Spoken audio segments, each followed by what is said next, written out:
বহুদিনৰ পৰিকল্পনা আজি বাস্তৱত পৰিণত হ'ল। টাইম হৈছে ৰাতিপুৱা 3:21। পৃথিৱীৰ চব মানুহ এতিয়ালৈকে শুই আছে, কিন্তু আমাৰ ছিকিম ৰাইডৰ সপোনটো এতিয়া জাগি উঠিছে। হেলমেট ৰেডি, কেমেৰা ৰেডি, বেগ ৰেডি। ৰাইড ষ্টাৰ্ট হোৱাৰ আগতে এক গ্লাছ চিবাক্তন জুচ খাই ললো, কাৰণ আগতে আছে আমাৰ আজিৰ এডভেঞ্চাৰ ৰাইড। তাৰপিছত বাইকৰ চেইন লিফ্ট কৰিলো, যাতে ৰাস্তাত কোনো অসুবিধা নহয়। বেগ বন্ধাৰ টাইম লেপছ, আৰু এতিয়া চবতকে ইমোচন দিয়া মুহূৰ্ত। মা এটা কিৰিং দিলে, লাকি চাম বুলি বাইকত লগাই ললো। এই কিৰিংটো মাত্ৰ গিফ্ট নহয়, ঘৰৰ আশীৰ্বাদ। তাৰপিছত মাৰ পৰা আশীৰ্বাদ লৈ চবকে বাই কৈ ঘৰৰ পৰা ওলাই আহিলো। কিন্তু নেচাৰৰ প্লেনটো আছিলে অলপ বেলেগ। অলপ পিছতে জোৰ বৰষুণ। এনেকে আমাৰ 1 ঘন্টা পাৰ হোৱাৰ পিছত আমি এটা দোকানত সোমালো। তাত চাহ আৰু বিস্কিট খাই বডিটো অলপ ৰিফ্ৰেছ কৰিলো। এইটো বৰষুণ নহয়, এডভেঞ্চাৰ মাত্ৰ শুৰু হৈছিলে। তাৰপিছত আমি আমাৰ বেগটো ৰেইনপ্ৰুফ কৰিলো। পুনৰ ৰাস্তাত কেতিয়াবা বৰষুণ, কেতিয়াবা জিলিকিনি ৰ'দ। ৰেইনকোট পিন্ধো, ৰেইনকোট খোলো। এই ৰাইডত ৱেডাৰটো আছিল একদম আনপ্ৰিডিক্টেবল, কিন্তু ৰাস্তাৰ চিনাৰীবোৰো প্ৰত্যেক কিলোমিটাৰত নতুন গল্প। এনেকে আগবাঢ়ি আহি পালো বুঢ়ীমাই মন্দিৰ।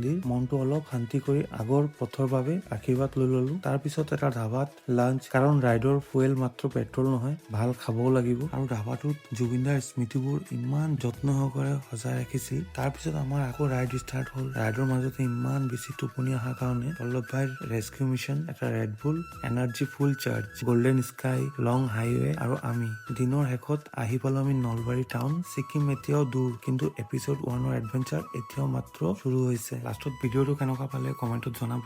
আজিলৈ আহিছো, ৰাধে ৰাধে।